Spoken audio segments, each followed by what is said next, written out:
자, 그래서 출애굽기에 보면 하나님께서 이제 20장부터 23장까지 자, 하나님의 사람 모세가 준비됐죠. 그러니까 하나님이 자기를 10개 재앙으로 알리셨어요. 그리고 마지막 6월절 애굽 탈출을 통해서 하나님이 이스라엘을 구원하셨고 시내산으로 부르셨어요. 그리고 이제 그 시내산에서 이스라엘과 언약을 맺으시는데 그 언약의 핵심이 바로 십계명이에요. 그래서 여러분 출애굽기 20장 보면 거기 드디어 뭐가 나와요? 십계명이 나오죠, 그죠? 그런데 성경을 쭉 읽다 보면 모세오경 저 끝에 가서 신명기 5장에 보면 또 뭐가 나와요? 예, 또 십계명이 나와요. 그래서 이게 뭐냐? 나 이거 어디서 봤던 건데 이런 분 계셔요. 왜 그러냐면 모세가 말하는 십계명은요, 이미 지금 이때 십계명을 들었던 사람들은 가나안에 못 들어가고요, 다 광야에서 죽었어요. 하나님을 못 믿고 약속을 안 믿고 원망과 불평하다 다 죽었어요. 이제 광야에서 태어난 신생아들 2세대들 자라난 그 아이들에게 다시 언약을 재설명해 주는 내용이기 때문에 십계명을 거듭해서 설명해서 한 번 더 나오는 거예요. 그래서 언약의 핵심인 십계명의 말씀을 이스라엘에게 주고 계시죠. 그래서 뭐 나우 여호와 4살간도 내내 해가지고 저는 이제 앞자 이렇게 쭉 따서 10가지 계명. 그래서 1계명에서 4계명까지는 하나님에 대한 계명이죠, 그죠? 나 외에는 다른 신을 섬기지 마라. 그리고 뭐예요? 너희를 위하여 우상을 섬기지 말아라. 그 다음은요, 여호와 이름을 망령되이 일컫지 말아라. 그 다음에 안식일을 거룩하게 지키라. 그 가운데 5계명이 이제 부모 계명인데요, 유대인들은 특별히 5계명을 많이 강조해요. 왜냐하면 부모 공경에 따라서 하나님 경외하는 신앙이 전수되고 전수되지 않는지가 판가름 나기 때문에, 그래서 이제 부모 공경에 대한 계명을 사람에게 대한 계명의 첫 계명으로 두었다. 왜? 여러분, 부모 말이 자녀에게 안 먹히는 가정은 신앙 전수는 틀렸어요. 안 돼요. 그건 불가능해요. 부모가 돌아가시고 나서라도 그 아이에게 하나님이 주권적으로 어떤 구원의 은혜를 주시지 않는 이상 어려워요. 그래서 부모 공경은 아주 철칙처럼 여기라고 성경이 이야기하죠. 그래서 5계명에 있는 거, 사람에게 대한 계명을 그 뒤에 쭉 알려주기 전에 제일 먼저 부모 계명을 앞에다 놓은 거예요. 신앙은 목사에게서 성도에게로 가는 거기도 하지만 가정에서는 누구와 누구에게 가요? 부모에게서 자녀에게로 전수되기 때문에. 시내산에서 최초의 언약 문서를 이스라엘 백성들에게 설명하는데 그 내용이 20장 후반부터 23장까지 나와요. 대략은요, 제단에 관한 법, 종을 다룰 때 폭력에 관해서는 이렇게 해야 된다, 또 어떤 가축의 임자가 있을 때는 이렇게 잘 관리해라, 남에게 손해 입히면 배상을 잘 쳐라, 도덕에 관한 것, 정의와 복지, 안식년, 안식일, 절기, 명령과 약속으로 최초의 언약을 설명한 뒤에 하나님께서 이스라엘 백성들과 언약을 맺게 되는데요, 그 내용이 24장에 기록이 되어 있습니다. 언약을 맺는 내용이. 이 최초의 언약의 내용을 모세가 설명한 뒤에 하나님께서요, 모세에게 뭐라 그러냐면 한 번만 더 이스라엘 백성들에게 이 언약의 내용을 설명해 주고 그들이 자발적으로 이 언약에 동참할 수 있도록, 마지막까지 하나님이, 그리고 이제 이스라엘 백성들이 옷과 마음을 빨고 성결하게 한 뒤에 와가지고 모세가 낭독하는 이 언약의 내용, 출애굽기 20장부터 23장까지 내용을 뚝 듣고 알겠습니다, 그러면 하나님이 말씀하시는 원리를 따라 제사장 나라와 거룩한 백성답게 살겠습니다. 그래? 하고 하나님이 어떻게 했냐면 모세야 피를 뿌려라 그래요.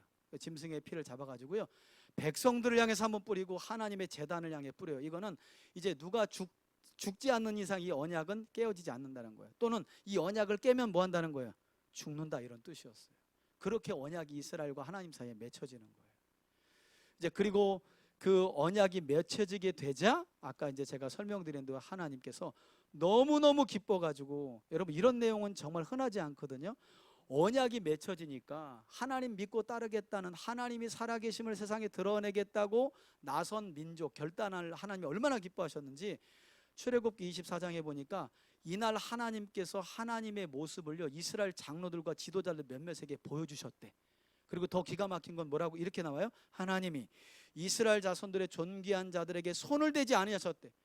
그러니까 하나님을 보면 구약에서는 다 죽었다 그래요. 와, 거룩하신 하나님을 봤으니 나 이제 죽었다. 하나님이 손대지 않았대요. 오히려 그들은 하나님을 배웠고 그 자리에서 먹고 마셨다 그래요. 성경에서 이런 내용 없어요. 구약 안에서 영이신 하나님의 현현 앞에서 이사야 선지자도 아이고 저는 부정합니다, 저를 죽여주세요 그랬어요. 야, 내가 죽이려면 뭐 달아 나타났냐, 하나님 이러시죠. 그게 구약에 나타나신 하나님 앞에서 인간의 반응이에요.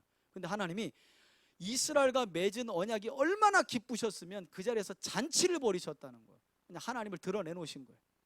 봐라, 그리고 먹자. 그리고 나서 하신 일이 뭐예요?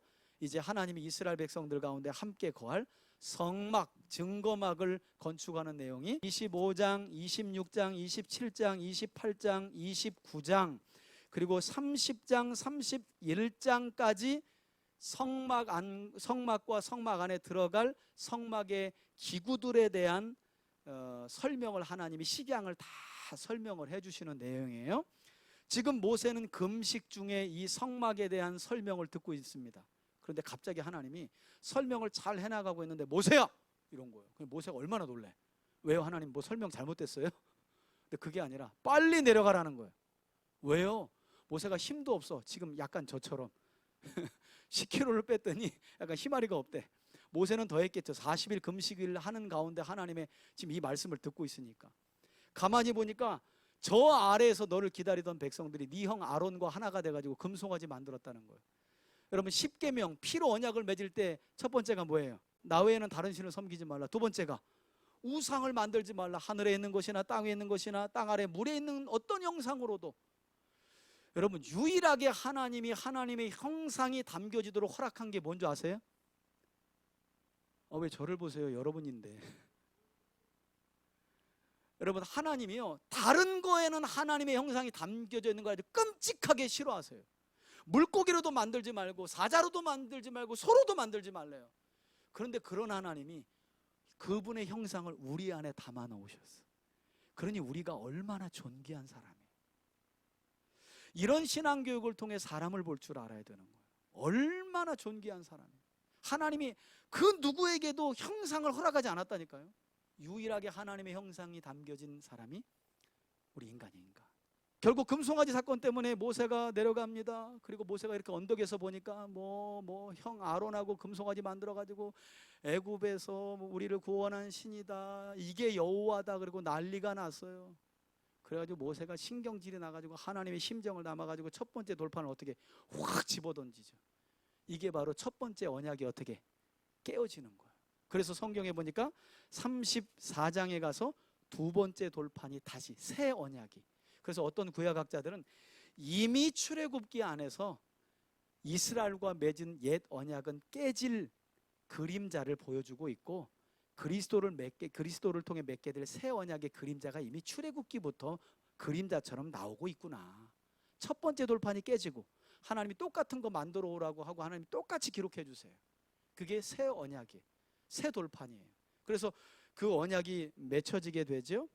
그러면서 여러분 34장 6절에 보면 여호와께서 그의 앞으로 전하시되 선포하시되 여호와라 여호와라 자비롭고 은혜롭고 노하기를 더디하시고 인자와 진실이 많으신 하나님이라. 그리고 하나님의 인자를 천대까지 베푸시는 분이다 라는 사실을 가르쳐 주십니다. 앞에 보시면 이렇게 그 이후에 다시 이제 몇 가지 하나님께서 율법에 대한 내용을 설명한 뒤에 그 다음에 마지막 내용까지는요 전부 이스라엘이 죽을 뻔하다가 살아나가지고 금송아지 만들었다가 죽을 뻔하다 살아나가지고 하나님께 예물을 기쁨으로 드리면서 이제 성막이 건축되는 내용이에요. 그래서 여기 보시면 이제 100규빗 그리고 50규빗 이게 전체고요. 여기 뜰입니다. 이게 이제 울타리로 돼 있고요.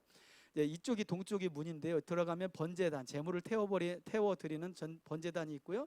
손 씻고 발 씻는 물두멍이 있습니다. 그리고 이제 이 안에 성막이 있는 거죠. 그래서 여기 성막이고요. 그리고 휘장이 있고 이 안에 하나님의 법궤, 임재현현이 있는 지성소가 있습니다. 그래서 이 지성소는 이스라엘 백성들이 율법에 따르면 대제사장만 대속죄일 날 하루 들어갈 수 있는 거예요. 한 번이 아니라 하루. 대속죄일 하루에 여기까지 들어갑니다. 먼저는 자기 죄를 속죄하기 위해서 짐승을 죽여서 언약궤 위에 시은자 위에 피를 뿌려서 속죄함 받고요. 그 다음에 나와가지고 이스라엘 백성들의 죄를 대신해서 들어가서 그래서 1년에 딱 하루 들어가는 거예요. 여기는 아무나 못 들어가요. 들어갈 때도 대제사장이 어떻게 들어가냐면 대제사장 목에다가 방울을 달아요. 끈하고. 대제사장의 불경스러운 죄를 저지르면 지성소에서 못 나옵니다. 그래서 밖에서 레위인들은 어떻게 하냐면 성막에다 귀를 기울여요. 딸랑딸랑 그러면 아직 뭐 하고 있는 거예요? 아직 속죄 이 제사가 진행되고 있구나. 근데 딸랑 소리가 안 들려. 그럼 어떻게 해요? 대제사장님 천국 가셨네. 이제 하나님 데려가신 거예요. 그러면 이제 줄로, 왜? 거긴 못 들어가요. 줄로 끄집어내는 거예요. 그러니까 하나님의 거룩함이라는 게, 하나님의 위엄이라는 게 이렇게 놀랍고 크다는 거예요. 여러분, 이 하나님이 지금 우리가 믿는 하나님이라니까요. 우린 막 신약만 너무 귀에 닳도록 들어가지고 예수님을 너무 우습게 여기잖아요. 구약에 우리가 믿는 그 예수님, 성자 예수님이신 그 하나님이 너무 거룩하신 분이기 때문에요, 그냥 들어가서 만나면 죽었다니까요. 그런 분이 지금 우리 곁에 와 계신 거예요. 그리고 성소의 휘장을 그분 손으로 찢어내신 거예요. 그래서 신약의 복음서에 보니까 성소와 지성소를 막는 휘장, 이 휘장은 여러분 그냥 뜨개질로 따는 거 아닙니다. 이 레위 지파 가운데 딸들이 이 휘장을 짜는데요, 얼마나 두꺼운지 소 2마리가 양쪽에서 힘으로 찢어도 안 찢어지는 거예요. 그걸 예수님의 십자가 돌아가실 때 어떻게 해요? 하나님 위로부터 아래로 쫙 찢었어요. 이제는 그리스도 예수라는 화목제물을 통해 누구든지 하나님께 어떻게 해요? 나올 수 있도록 하나님이 허락하신 거예요. 허락하신 거예요. 그래서 성막 안에 담겨진 내용들에 대한 걸 제가 잠깐 설명드렸고요. 앞에 보시면 지성소 안에 법궤 이렇게 조각목으로 만들고요. 조각목은 이런 나무입니다. 이런 나무입니다. 그래서 씨띠나무 일관인데요. 자, 대제사장이 지금 속죄일 날 씌운 자는 언약궤 뚜껑을 씌은 좌라 그래요. 씌운 자라는 건 뭐냐면 하나님의 임재가 있는 곳, 이런 뜻이에요. 거기다가 이제 피를 뿌려가면서 자신의 죄와 이스라엘 백성들의 죄를 속했다. 자, 일명 떡상이라고 불리는 진설병인데요. 6개 이스라엘 12지파의 희생과 헌신을 상징합니다. 그 12지파를 상징하는 겁니다. 그리고 메노라라고 하는 등대입니다. 여러분, 성막에는 창문이 있을까요, 없을까요?